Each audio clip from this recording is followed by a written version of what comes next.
설교와 오늘 설교를 다 여기서 마무리를 했습니다. 지난 주일에는 우리가 복 있는 사람이라는 제목으로 함께 1절, 2절을 가지고 말씀을 나누었고, 오늘은 이제 3절 말씀을 위해서 시냇가에 심은 나무라는 제목으로 함께 말씀을 나누려고 합니다. 성경을 우리가 함께 나누고 배우고 들을 때 성경의 배경을 아는 건 굉장히 중요합니다.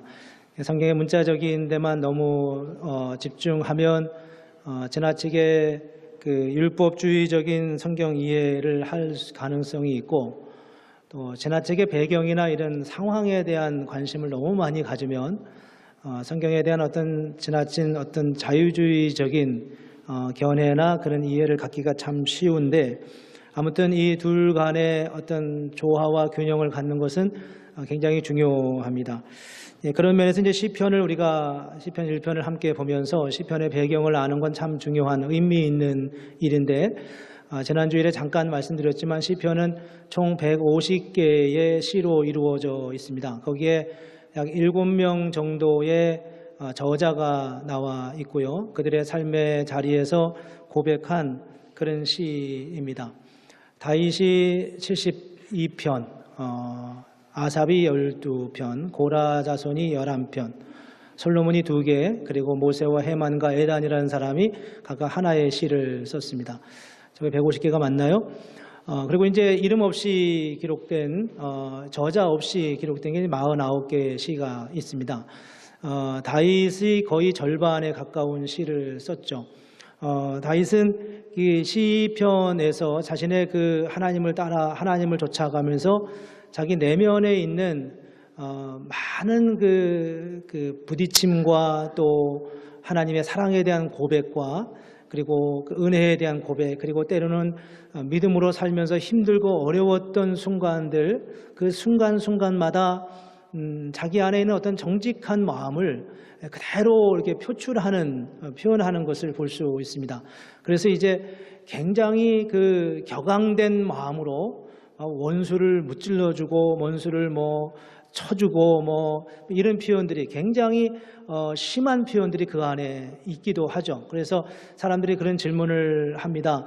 도대체 이렇게 기도해도 되는 겁니까? 라는 이제 질문을 할 때가 있는데, 저는 이제 그럴 때 그렇게 대답을 합니다. 다윗이 그렇게 기도하지 않았으면 어떻게 됐을까? 다윗은 누군지 아시잖아요. 다윗은 이스라엘의 왕이지 않았습니까? 가장 힘이 있는 왕이었습니다. 다윗 당시에 다윗보다 더 큰 힘을 가진 사람이 어디에 있었겠어요? 다윗이 그렇게 기도하지 않았으면 무엇이 나갔을까요? 주먹이 나가지 않았겠습니까? 권력이 나가고 힘이 나갔을 겁니다. 그 힘이 있었던, 우리가 생각할 때는 그보다 이상 힘이 있는 사람이 없었을 텐데, 다윗은 힘을 쓰지 않고 하나님 앞에 기도하는 거예요. 하나님 참을 수가 없습니다. 그러면서 이제 기도하죠. 대표적으로 그가 그의 아주 가장 탁월했던 그의 부하 중에 한 사람이 요압이라고 하는 장군이 있는데, 그 요압과 평생 같이 가요. 그런데 이 요압 때문에 다윗이 그렇게 힘들고 어려울 수가 없습니다. 자기 가장 밑에 가장 최고의 수장이고, 촌수로 하면 아마 조카뻘 정도 될 거예요.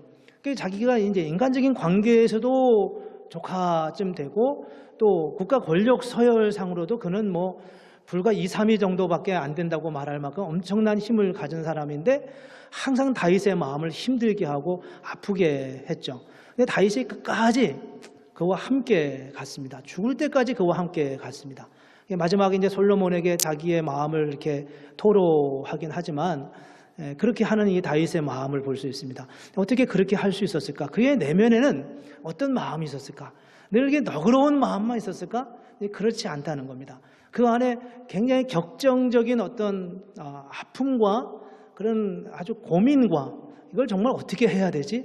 이런 생각이 그에게 있었지만, 그럼에도 불구하고 함께 갈 수 있었는데, 그 내면에 있었던 그 마음의 상태를 이제 시편에서 보여주고 있습니다.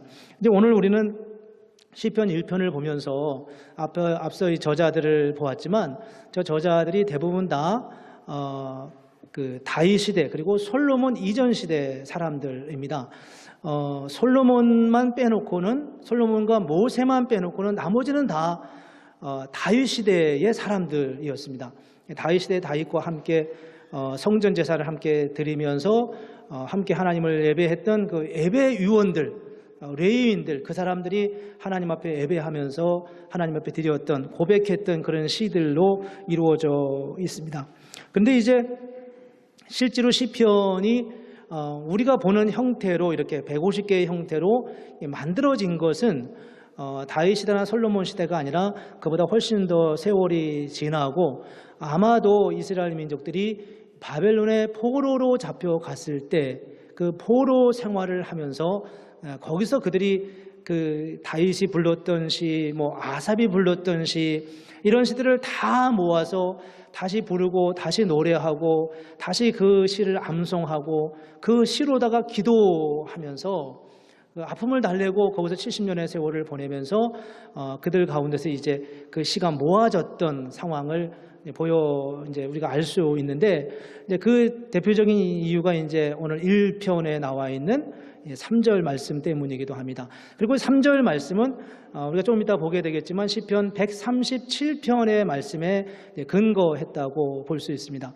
137편은 무엇이냐 하면 우리가 지금까지 솔로몬 이전 시대에 다 기록했다고 하지만 사실 137편은 이스라엘 민족이 바벨론의 포로로 잡혀가 있을 때, 이스라엘이 멸망하고 남유다와 북이스라엘이 다 멸망하고 난 다음에 그들이 바벨론의 포로로 잡혀가서 포로 생활을 했을 때, 그때 이제 지은 시였습니다.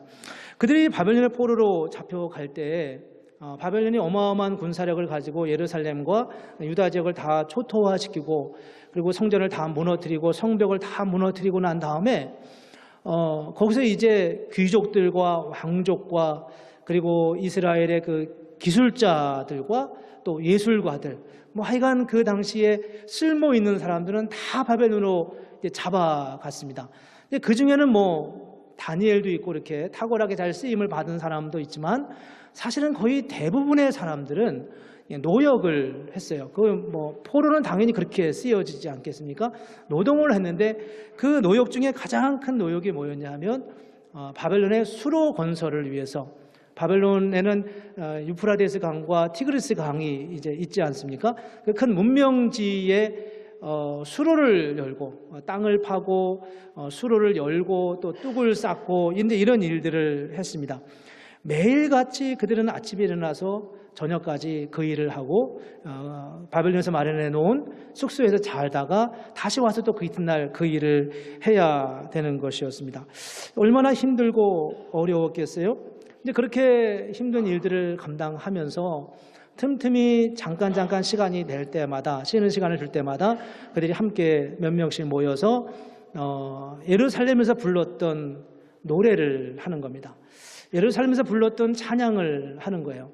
그 예루살렘에서 이렇게 성전에서 섬기던 레위 지파 사람들도 뭐 바벨론에 와가지고는 다 이제 그런 노역을 다 감당해야 됐었으니까 이제 그들 중에는 악기를 다루는 사람도 있고 또 성가대를 하면서 노래를 하던 사람들도 있고, 근데 그 사람들이 중심이 돼서 악기를 부르고 성전에서 부르던 노래를 얼마나 마음이 아프겠어요? 이제 성전에서 잘 근사하게 만들어진 성전에서 잘 짜여진 예배 프로그램을 따라서 이렇게 거룩한 옷을 입고 예배드리던 그들이 노동복을 입고 흙이 묻어져 있는 그런 채로다가 가야금이나 이런 뭐 수금이라고 좀 돼 있는데 이런 현악기 같은 걸 가지고 그걸 키면서 노래를 이제 부르고 있습니다.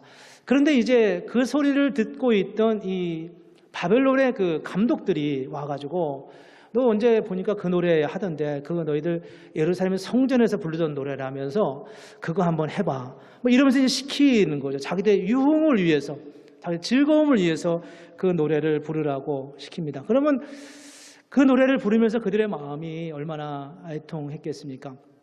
이 말씀을 볼 때마다 우리 대한민국 장정들은 대부분 다 군대를 갔다 오잖아요. 이제 군대 가면 흔히 그 훈련을 받거나 작업을 하다가 중간에 잠깐 쉬면 고참들은 그냥 앉아서 쉬면서 쫄병들한테 항상 시키는 게 있어요. 그게 뭔지 아시나요? 그냥 노래를 시킵니다. 일어나서 누구 제일 쫄병부터 이제 일어나서 노래하라 그러죠. 뭐 군대 용어로 노래 일발 장전 그러면은 이제 발사하면서 노래를 시작하는 거예요. 제가 여기다가 무슨 노래를 부를까 생각을 하다가 이런 가사를 적어봐. 저는 유한가를 잘 몰라서요. 꽃피는 동백섬에 봄이 왔건만 형제 떠난 부산항에 갈매기만 슬피우네. 뭐 이런 노래를 이제 하면서 이렇게 애처롭진 않죠. 거기서는요. 근데 그렇게 노래를 이제 하는 겁니다.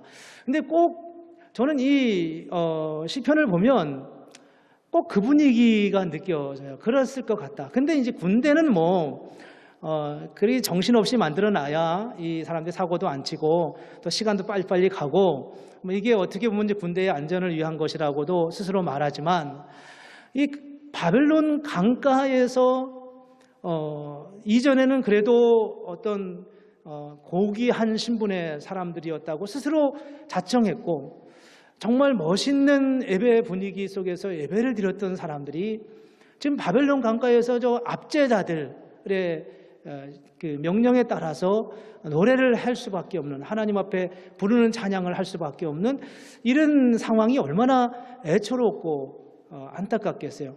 뭐 이건 참 저는 자랑은 아니지만, 자랑도 아니고 이거는 뭐 부끄러운 얘기지만, 제가 사실은 중학교 때 교회에서 친구들과 함께 친구들이 아니죠. 교회 공식적인 행사로다가 같이 뭐 이렇게 놀이를 하고 있는데 그때 무슨 아마 가요를 불렀던 것 같아요. 가요를 부르면서 수건 돌리기를 한참 했는지 뭐랬는지 한참 하고 있는데 담임 목사님이 오셔가지고 그냥 대노하시면서 야단을 한번 치신 적이 있었어요. 그래서 무슨 학생들이 교회에서 가요를 부르냐 이제 이런 야단을 한번 맞고서 저는 예수 믿으면 가요 부르면 안 되는 줄 알고 저는 그때부터 가요를 전혀 정말 안 불러왔어요. 조금 후회스러운 부분이 없지는 않지만요. 지금 생각해 볼 때는. 근데 이제 군대에 가서 정말 노래를 하라고 하는데 할 줄 아는 게 없는 거예요. 제가 할 수 있는 게 정말 예수님 찬양밖에는 잘 모르고 이걸 부르는 것도 어렵고 안 부르는 것도 어렵고 근데 그 마음이 제가 어떤지를 지금 알 것 같아요. 바벨론 강가에서 이 유대인들이 하나님께 부르던 찬양을 거기서 불러야 된다는 것이 얼마나 아프고 힘들었겠습니까? 그래서 그들이 이런 말을 합니다. 차라리 내 입술이 내 입 천장에 붙어버렸으면 좋겠다. 근데 안 불렀으면 좋겠다. 이런 마음을 이야기하죠. 137편을 제가 잠깐 보려고 하는데 거기 이제 이렇게 말합니다. 우리가 바벨론의 여러 강변 거기에 앉아서 시온을 기억하며 울었도다. 저거 보면 저 시편을 보면 정말 눈물이 날 만큼 그래요. 그 중에 버드나무에 우리가 우리의 수금을 걸었나니 우리의 바이올린을 걸어 놓는 모습입니다. 이는 우리를 사로잡은 자가 거기서 우리에게 노래를 청하며 우리를 황폐하게 한 자가 기쁨을 청하고 자기들을 위하여 시온의 노래 중 하나를 노래해 보라라고 했다는 것입니다. 그러면서 이어지는 4절에 이렇게 말합니다. 우리가 이방 땅에서 어찌 여호와의 노래를 부를까? 우리가 성전에서 부르던 노래를 어떻게 저들의 귀를 즐겁게 하기 위해서 그 노래를 할 수 있겠냐? 이렇게 말하는 겁니다. 예루살렘아 내가 너를 잊을진데 내 오른손이 그의 재주를 잊을지로다. 내가 예루살렘을 어떻게 내가 잊겠느냐? 내가 예루살렘을 잊을 수 있으면 내 손에 재주도 잊을 것이다. 그러나 내 재주가 없으면 내가 악기를 안 탈 수 있을 텐데 예루살렘을 잊을 수 없으니 재주도 잊을 수 없고 재주를 잊을 수 없으니 저들이 부르라고 말하는 거에 거부할 수 없는 그런 안타까움을 저렇게 토로합니다. 내가 예루살렘을 기억하지 아니하거나 내가 가장 즐거워하는 것보다 더 즐거워하지 아니할 텐데 내가 예루살렘을 기억하지 않을 수 있다면 내가 가장 즐거워하는 것보다 예루살렘을 기억하는 것을 더 즐거워하지 않을 수 있다면 내 혀가 내 입 천장에 붙을 것이다. 정말은 굉장히 역설적인 이중적인 의미가 있는 것 같아요. 부르는 것도 안타깝고 아프고 그 노래를 잊어버릴 수도 없는 내가 어떻게 고국에서 하나님을 부르며 하나님을 찬양하던 그 노래를 내가 어떻게 잊을 수 있겠냐. 그렇지만 그 노래를 내가 어떻게 이 바벨론 강가에서 내가 부를 수 있겠느냐. 그렇게 탄식하며 외치고 있습니다. 마지막에 그들이 이렇게 말합니다. 멸망의 딸 바벨론아 내가 우리에게 행한 대로 내게 갚는 자가 복이 있으리로다. 내 어린 것들을 바위에 메어치는 자는 복이 있으리로다. 저 얼마나 악한 표현이에요. 저 자체만 놓고 보면. 얼마나 마음이 아프면 저 바벨론의 압제자들, 저들의 어린 것들, 어린 자녀들을 바위에 메어치는 자는 복이 있을 것이다. 이렇게 말하고 있습니다. 조금도 거르지 않고 저들의 아픔을 이렇게 있는 그대로 표현하고 있는 마음을 느끼게 하는 그런 시편입니다. 저 시를 보면서 이제 우리가 오늘 우리에게 주시는 말씀을 생각합니다. 오늘 3절에 보면 이렇게 말씀합니다. 그는 시냇가에 심은 나무가 철을 따라 열매를 맺으며 그는 시냇가에 심은 나무라고 말했습니다. 여러분, 시냇가에 심은 나무는 무엇을 의미할까요? 저 표현은 어디서 온 것이라고 생각합니까? 저 표현은 바로 바벨론 강가에서 온 표현입니다. 바벨론 강가에서 그들이 70년 동안, 아니 그 이상 혹은 그 이하 동안 그들이 거기서 노역을 하면서 수로를 팔고 땅을 파고 뚝을 쌓고 그러면서 거기다가 외지에서 파온 나무를 갖다 심습니다. 그래서 뚝이 잘 무너지지 않도록 견고하도록 하는 작업을 그들이 수십 년 동안 하는 거예요. 그들은 뭐 노예였으니까요. 그 일을 매번 하는 그들의 모습을 볼 수 있습니다. 그래서 저 시냇가에 심은 나무라고 하는 저 표현은 사실 표현을 그대로 원래의 의미를 그대로 살린다면 시냇가에 옮겨 심은 나무 이렇게 해야 된다는 거예요. 시냇가에 옮겨 심은 나무가 철을 따라 열매를 맺는 것처럼 그들이 공사를 하면서 밖에서 다 나무를 가져옵니다. 옮겨 심습니다. 여러분, 나무를 옮겨 심는 것은 그렇게 쉬운 일이 아니잖아요. 저희 집에서도 그 나무를 한번 옮겨 심어 봤는데 뭐 죽어버렸어요. 그거 살리기가 그렇게 쉽지는 않습니다. 그런데 그 바벨론 강가에서 먼 데서 옮겨 심어온 나무가 바벨론 강가에 심기만 하면 그 나무가 잘 자라는 거예요. 왜 잘 자랄 수 있었겠습니까? 그 바벨론의 유프라데스 강과 티그리스 강의 그 엄청난 물줄기와 마르지 않는 그 샘으로 인하여서 그 시냇가에 심은 나무마다 다 풍성하게 자라가고 있는 그 모습을 그들이 볼 수 있습니다. 그것이 바로 이 유대인들이, 이 이스라엘 백성들이 바벨론의 포로로 잡혀가서 그렇게 수많은 고난과 고단 일들을 감당하면서 그 시냇가에 심은 나무와 자기들 자신을 동일시하는 어느 초점이, 어느 시점이 그들 가운데 있었음을 보여주고 있습니다. 바벨론 강가에 심은 나무가 아주 잘 자랐습니다. 그들이 말하고 있는 시냇가에 심은 나무는 바로 그런 나무였어요. 자랄 수 없었지만, 옮겨 심은 나무였지만, 본래의 터전을 떠나온 사람들이었지만 그 바벨론에 있는 그 풍성한 물줄기로 인하여서 그 나무가 풍성하게 우거지는 모습을 그들은 보면서 그들 자신을 그런 시냇가에 심은 나무가 시절을 쫓아 과실을 맺으며 그 잎사귀가 마르지 아니한 같으니 그가 하는 행사가 다 형통하리로다 라고 말하고 있습니다. 바벨론에 잡혀간 사람들이 어떤 삶을 살았을지를 생각해 보십시오. 그들은 성전을 빼앗겼습니다. 성전을 잃어버렸습니다. 성전에서 예배를 드릴 수 없게 되었습니다. 성전에서 예배를 드린다는 말은 잘 갖춰진 예배를 드린다는 겁니다.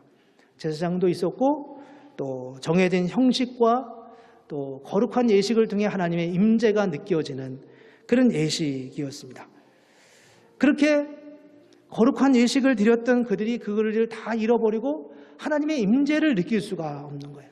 하루 종일 고된 노동을 하고 숙소에 들어가서 잠자리를 청하다 보면 그 중에 한두 사람은 조용한 곳에 일어나서 무엇인가를 하고 있습니다. 그들이 가지고 오는 말씀, 쪽복음을 하나 가지고 와서 말씀을 읽고 또 그 말씀을 보면서 함께 그 말씀을 붙들고 기도합니다. 성전은 잃어버렸지만, 사라져버렸지만, 제사는 드릴 수 없었지만, 그러나 그들이 할 수 있는 유일한 것이 있었는데 그게 바로 성경 말씀을 읽는 것이었습니다. 포로민들 중에 제사장들도 있었고 그들이 몇몇 사람들을 모아서 그가 가지고 있는 성경을 함께 나누면서 읽기 시작했습니다. 몸은 굉장히 힘들고 피곤하고 어렵지만 그렇게나마 하나님의 은혜를 소망하면서 하나님 앞에 나아갑니다. 제사장이 그런 설명을 하는 거예요. 원래 이때쯤 되면 요 상황에서는 우리가 예물을 이렇게 하나님 앞에 드리는 거라고. 이 상황에서 예배가 시작될 때는 우리가 소를 잡아다 하나님 앞에 드리고 양을 잡아다 이렇게 드리는 거라고. 사람들은 이해하지 못하지만 제사장들이 그 예배의 과정 하나하나를 백성들에게 설명해 주면서 그 예배를 재현할 수는 없지만 하나님의 임재를 우리가 이렇게 경험하고 이렇게 느꼈다고 말합니다. 그리고 성경을 이야기하죠. 창세기도 이야기하고 출애굽기와 레위기와 신명기와 민수기를 설명해 줍니다. 창세기의 말씀을 전합니다. 그들은 예배만 드렸지 성경을 몰랐었는데 예배 드릴 수 없는 상황이 되자 이제 말씀을 알기 시작하는 거예요. 그래서 성경을 읽습니다. 하나님이 아담과 하와를 만드시고 에덴 동산에서 그를 살게 하셨다고요. 그곳은 부족함이 없었다고요. 근데 어느 날인가 아담과 하와가 범죄해서 에덴 동산에 쫓겨났습니다. 추방되었습니다. 하나님이 그렇게 추방된 인간의 불행한 삶을 보면서 너무나 안타까운 마음으로 인간을 구원하기 위하여 아브라함을 부르시고 구원의 계획을 세웠고 그 구원의 역사 속에 지금 우리가 있는 거다. 근데 우리가 지금 범죄해서 다시 우리가 지금 이런 어려운 곤경에 지금 빠져 있다. 하나님은 우리를 구원하시기를 원하고 하나님은 우리를 구속하기를 원하신다. 그러므로 우리가 하나님 앞에 다시 기도하자. 이러면서 사람들을 격려하고 바르게 세워져 가기 시작합니다. 그런데 놀랍게도 정말 70년 후에 그들은 하나님의 은혜로 인하여서 이 바벨론에서 해방되어 예루살렘으로 돌아오는 역사를 경험하게 되죠. 예루살렘 성전에 있을 때 그 예배의 의식을 다 느끼지는 못했지만 그들은 예배를 그렇게 말씀을 묵상하고 말씀을 공부하면서 성경을 연구하기 시작했고 그 성경을 모으기 시작했고 누군가가 성경을 계속 쓰기 시작했고요. 인쇄술이 없으니까 나도 한 권 갖고 싶어요. 종이를 구해가지고 창세기 1장 1절부터 하나씩 하나씩 기록하면서 만들어가기 시작합니다. 창세기의 일부분이 떨어졌는데 다른 사람에게 찾아서 창세기를 다 이어가고 출애굽기 뒷부분이 누군가가 없어서 누가 있다고 소리 들으니까 그걸 다시 모아서 창세기부터 마지막까지 그들이 하나씩 하나씩 모으면서 온전한 성경을 찾아가기 시작합니다. 그런데 말씀 가운데 거하기 시작하죠. 이렇게 해서 세월이 지나가면서 그들이 무엇인가를 이루고 말씀 가운데 나아가기 시작합니다. 그들은 바벨론에 있을 때 잡혀갈 때 그런 생각을 했어요. 우리가 언제 돌아올 수 있을까? 빨리 하나님의 은혜가 한시라도 빨리 우리 가운데 있었으면 좋겠다. 그런 생각을 했습니다. 그런데 이 이스라엘 민족이 바벨론으로 잡혀갈 때 예레미야라고 하는 선지자가 잡혀가는 그 포로민들을 향해서 이런 예언을 하고 있습니다. 예레미야 29장에 보면 이렇게 말합니다. 만군의 여호와 이스라엘의 하나님께서 예루살렘에서 바벨론으로 사로잡혀 가게 한 모든 포로에게 이와 같이 말씀하시니라. 너희는 집을 짓고 거기에 살며 텃밭을 만들고 그 열매를 먹으라. 돌아올 생각하지 말고 거기서 정착하는 마음으로 살라. 이렇게 말합니다. 아내를 맞이하여 자녀를 낳으며 너희 아들이 아내를 맞이하여 너희 딸이 남편을 맞아 그들로 자녀를 낳게 하여 너희가 거기서 번성하고 줄어들지 않게 하라. 열심히 살라. 너희들도 돌아올 생각하지 말고 너희 자녀들도 거기서 저를 잡고 살게 하라. 너희는 내가 사로잡혀가게 한 그 성읍의 평안을 구하고 그를 위하여 여호와께 기도하라. 이는 그 성읍이 평안함으로 너희도 평안할 것이라 라고 말씀하고 있습니다. 왜 하나님이 그렇게 말씀했을까요? 그들은 이해하지 못했어요. 그들은 알지 못했는데 그곳에 가서 70년의 세월을 보내면서 무엇을 깨달았냐 하면 성전을 잃어버리고 있었는데 성전 예사를 드릴 수 없는 상황에서 그들은 말씀을 읽기 시작한 거예요. 그리고 말씀을 정리하기 시작했어요. 시편도 정리하기 시작했어요. 시편의 49편이 저자 이름이 안 나와 있는데 그 저자 이름이 안 나오는 49편의 시는 아마도 대부분 다 바벨론의 그 강변에서 그들이 다시 고백하며 지은 시라고 보기에 충분할 만큼 그런 일들이 그 안에서 일어나게 된 것을 볼 수 있습니다. 그들이 오늘 시편 1편, 시편 전체의 서론이 되는 시편 1편을 지금 기록하면서 제일 가운데 절에 이렇게 말하잖아요. 그는 시냇가에 심은 나무가 시절을 쫓아 과실을 맺은 같이 그 잎사귀가 마르지 아니한 같이 그 하는 행사가 다 형통하리로다 라고 말씀하고 있습니다. 시냇가에 심은 나무, 시냇가에 옮겨 심은 나무가 그 시절을 쫓아 과실을 맺으며 그 잎사귀가 마르지 아니함 같이 그 하는 행사가 다 형통할 것이라고 말하고 있습니다. 옮겨 심은 나무가요. 예루살렘에서 바벨론으로 옮겨 심은 나무가 도무지 자랄 수 없고 그 상황 자체가 늘 힘들고 어렵고 곤고하고 고통스러운 삶의 자리였는데, 사실 그 삶의 자리가 하나님의 풍성함을 약속하는 시냇가에 심은 나무와 같다고 말하는 겁니다. 이 이스라엘 민족은 지금 힘들고 어려웠지만 그들이 말씀을 기억하면 얼마나 기억했겠어요? 성경을 공부하면 얼마나 성경을 공부했겠어요? 그런데 놀라운 것은 그들이 시냇가에 심은 나무를 일상 속에서 매일같이 작업을 하면서 그 나무를 보면서 저 나무가 저렇게 옮겨 심었음에도 불구하고 저렇게 자라는 것처럼 하나님께서 오늘 우리들에게 그런 은혜와 그런 은총으로 함께 하신다는 것을 고백하는 그 중요한 표현이 바로 시냇가에 심은 나무였다는 겁니다. 그 나무가 바로 나라고 생각하는 겁니다. 그 나무가 바로 우리라고 고백하고 있는 거예요. 그들이 세월이 지나기 시작했습니다. 어느 날인가 이런 소문을 들었어요. 자, 우리는 다 포로로만 잡혀왔는 줄 알았는데 우리 중에 어떤 젊은 몇몇 친구가 바벨론의 왕궁에 들어갔다는 거예요. 거기서 높은 관직을 받았다는 거예요. 그래서 굉장히 하나님의 백성으로서의 영향력 있는 삶을 살았다는 겁니다. 근데 그들이 믿음을 지키려고 하다가 이방신을 섬기지 않는다는 이유 때문에 몇몇 세 사람이 잡혀갔대. 그 사람은 사드락과 메삭과 아벤느고라는 이름을 가진 굉장히 젊은 친구라는 거예요.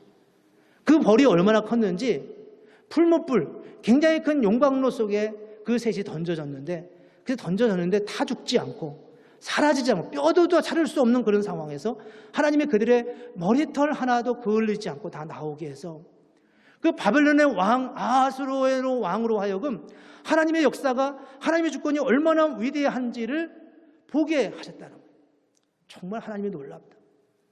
우리는 바벨론, 예루살렘에서 예루살렘을 버리고 예루살렘에서 잡혀가지고 포로민으로 여기까지 왔는데, 그래서 하나님이 정말 살아계신지, 하나님이 여전히 우리 가운데 함께 하시는지를 질문하고 묻고 있었는데 하나님이 그렇게 역사하셨다는 거야. 이런 이야기를 그들이 나누면서 하나님의 주권과 하나님의 이끄심을 그들이 소망하면서 기도하고 있었던 그들의 삶의 모습을 우리가 가늠해 볼 수 있습니다. 엄청나게 수많은 사건들이 그들 가운데 있었지만 그들은 그들 자신을 이렇게 말하는 겁니다. 우리는 시냇가에 옮겨 심은 나무와 같다고요. 내 삶의 자리는 비록 힘들고 어렵지만 나는 지금 포로민의 삶이고 옮겨 심겨진 나무라서 정착하기 너무나 힘들고 뿌리를 내리기가 너무나 힘든데, 내 지금 수로 밑에 무엇이 흘러가고 있냐면 바벨론의 유브라데스 강과 티그리스 강에 그 엄청난 물줄기가 흘러가고 있어서, 하나님의 어마어마한 은혜의 강물이 흘러가고 있어서 내가 지금 뿌리채 흔들려서 새로운 곳에 뿌리를 내려야 하는 삶의 자리에 있지만, 하나님의 은혜가 나를 나되게 했고 하나님의 은혜가 나를 더 풍성하게 했고 이전에는 깨닫지 못했던 하나님의 말씀을 붙들고 나아가는 하나님의 사람으로 서게 하셨다고 그렇게 고백하는 겁니다. 시냇가에 심은 나무가 바로 나라고 고백하는 이들의 고백이 바로 이 고백, 이 시 안에 담겨져 있습니다. 오늘 우리는 이 말씀을 보면서 어떻게 우리의 삶에 적용해야 하겠습니까? 첫 번째는 우리가 말씀을 묵상하는 것이 얼마나 중요한지를 깨닫게 됩니다. 그들은 예배도 물론 중요하지만 예배할 수 없을 때 말씀을 보았습니다. 말씀을 읽고 또 묵상했어요. 그리고 그 말씀을 보면서 어느 순간 내가 바로 그 시냇가에 심은 나무라는 사실을 알게 되었습니다. 여기 보면 이 3절에 보면 이렇게 말씀하거든요. 그는 시냇가에 심은 나무라. 그는 시냇가에 심은 나무라. 여기서 그는 누구일까요? 2절에 나와 있습니다. 2절에 오직 여호와의 율법을 즐거워하여 그의 율법을 주야로 묵상하는 자로다. 그는 시냇가에 심은 나무라. 말씀을 통하여 그들이 여호와를 받고 그분을 만났고 그 안에서 그들은 그들 자신이 시냇가에 심은 나무라는 사실을 알게 되었어요.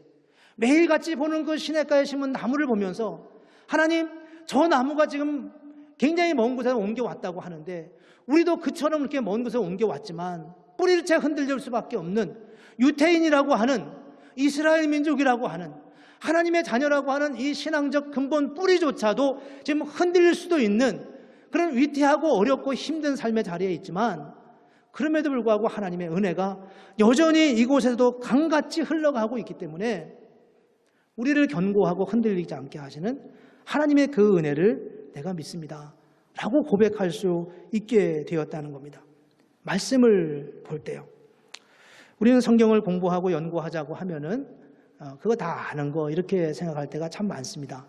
성경의 메시지에 다 전부가 그냥 예수 잘 믿으라는 거지 이 정도로 생각할 때가 참 많이 있습니다. 그러나 정말 그렇지 않습니다. 말씀은 우리의 심은 골수를 쪼개며 우리의 마음의 폐부를 드러내고 우리 안에 작은 어두운 그림자도 다 드러내서 우리로 하여금 정말 정결하고 온전한 하나님의 사람으로 세워져 갈 수 있도록 만들어 가신다는 겁니다. 우리 안에 작은 상처가 있으면 그 상처가 어느 순간 우리의 이불 통해 나타나는 것을 경험해 보십니까? 그렇잖아요. 나도 몰랐어요. 나도 모르게 거기에 그렇게 내가 민감한 줄 몰랐어요. 근데 어떤 소리를 들으면 어떤 상황이 되면 민감하게 반응하는 내 모습을 깨닫습니다. 내 안에 상처가 있기 때문에 그래요. 특별한 경험이 있기 때문에 그렇습니다. 치유되지 않은 채 그런 경험이 내게 있기 때문에 나도 모르게 어떤 특별한 상황이 되면 그게 부부관계든지 아니면 뭐 교우들 관계든지 아니면 직장에서든지 나도 모르게 나의 삶을 갉아먹는 게 있다는 겁니다.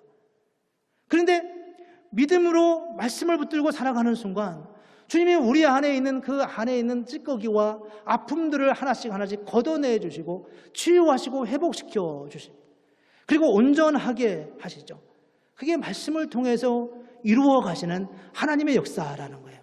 그리고 그 놀라운 역사를 이스라엘 민족들은 예루살렘에서가 아니라 바벨론이라고 하는 그 척박한 땅에서 그 은혜를 경험했다는 겁니다. 그래서 그들은 그들 자신을 넉넉하게 그렇게 말하는 거예요. 우리는 시냇가에 옮겨 심은 나무와 같다고요. 그건 바로 내 얘기야. 나를 두고 하는 얘기야.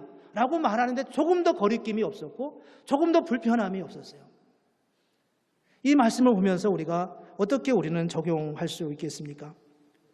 말씀이 우리 안에 적용되어야 하는 거예요. 그 말씀이 늘 객관적인 말씀으로만 남아있는 게 아니라 그 말씀은 저 김 집사님이 들었으면 좋겠고 박 집사님이 들었으면 좋겠고 그게 아니라 정말 오늘 말씀은 나를 위한 거다. 이 말씀은 나를 위한 거야. 시냇가에 심은 나무는 내 말씀이야 라고 말할 수 있겠냐는 겁니다. 그런 고백이 우리에게 있을 때 우리는 진정한 의미에서 그분의 말씀을 통해 그분과 우리가 함께 눈이 마주치고 시선이 마주치고 그분의 치유와 회복의 역사를 우리가 느끼고 누리게 되는 겁니다. 우리가 성경을 보면 가끔 그런 이야기를 합니다. 상황이 들려서 나하고는 다른 얘기 같다고요. 이 성경의 백그라운드는 뭡니까? 이런 질문을 우리는 잘 하죠. 나하고는 상황이든 잘 모르겠다고요. 그런데 성경을 가만히 보면 그건 상황과 배경과 상관없이 역사할 때가 참 많아요. 그분의 상황과 우리의 상황은 다르지만 그들은 바벨론의 포로로 잡혀가 있고 우리는 어떤 면에 잘 돼서 미국까지 와서 살던지 모르지만 그럼에도 불구하고 시냇가에 심은 나무 안에서 우리는 그분들의 신앙 고백과 우리의 신앙 고백이 함께 만날 수 있는 거예요. 그건 바로 내 이야기야라고 고백할 수 있는 거죠. 시냇가에 심은 나무를 통해서 이스라엘의 포로민들은 하나님의 음성을 듣는 매개체로 그것을 사용하게 되었습니다. 오늘 우리는 다 이민자의 삶을 삽니다. 물론 잠시 왔다 가든지 아니면 또 좀 더 영구적으로 이곳에 살든지 우리는 현재의 삶은 다 어쩌면 어떤 의미에서 다른 문화 속에 살아가고 있는 우리의 모습을 봅니다. 그런 면에서 우리는 다 오늘 본문에서 말하고 있는 것처럼 누구나 다 시냇가에 옮겨 심은 나무와 같습니다. 그러나 문제는 시냇가에 옮겨 심은 나무이지만 우리의 밑을 통해서 무엇을 가고 있는지입니다. 아메리칸 드림이라고 하는 꿈의 물결이 우리 밑을 흘러가고 있는지, 소금 문명의 그 찬란한 것이 우리의 밑을 흘러가고 있는지, 아니면 그리스도의 엄청난 말씀의 역사가 우리 밑을 지금 흘러가고 있는지 우리 자신을 돌아보게 됩니다. 우리도 이 시편에 있는 이 고백처럼 시냇가에 옮겨 심은 나무처럼 그렇게 하나님의 놀라운 하나님의 은혜가 우리의 삶을 붙들고 새롭게 하는 그런 하나님의 은혜가 있기를 원합니다.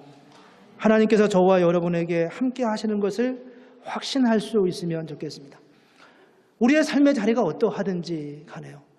나는 그 상황과 달라라고 말할 수 있고 여전히 내가 힘들고 어려울 수 있지만 어렵지 않은 사람이 어디에 있겠어요? 그러나 누가 또 이 바벨론의 포로로 잡혀간 사람만큼 또 그렇게 어렵다고 말할 수 있겠어요?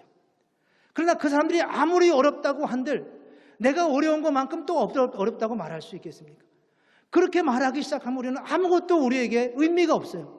그렇지만 그 사람들이 의미 없는, 상관없는 그때 노동의 대상이었던 그 시냇가에 심은 나무가 바로 내 얘기야 라고 말할 수 있을 때 그들 안에서 하나님을 향하여 엄청난 신앙 고백과 어마어마한 역사가 일어났고, 제가 설명을 못 드렸는데 이스라엘 민족이 바벨론에 있었던 이 70년의 세월은요, 사실 이 세월이 없었으면, 이런 가정은 말이 안 되지만 이 세월이 없었으면 오늘 우리가 하는 성경을 우리 손에 들어올 수 없었습니다. 그것은 이스라엘의 죄 때문이기도 했지만, 그러나 그 바벨론 포로 생활을 통해서 하나님은 당신의 역사를 이루어 가셨어요. 하나님께서 오늘 우리의 삶의 자리에 여기에 살게 하셨습니다. 우리의 삶의 자리에 다 사연도 있고 어려움도 있고 할 말도 많고 아픔도 많이 있겠지만, 그러나 그 자리에 하나님의 은혜의 강물이 우리 밑에 흘러가고 있는 것을 믿을 수 있기를 원합니다.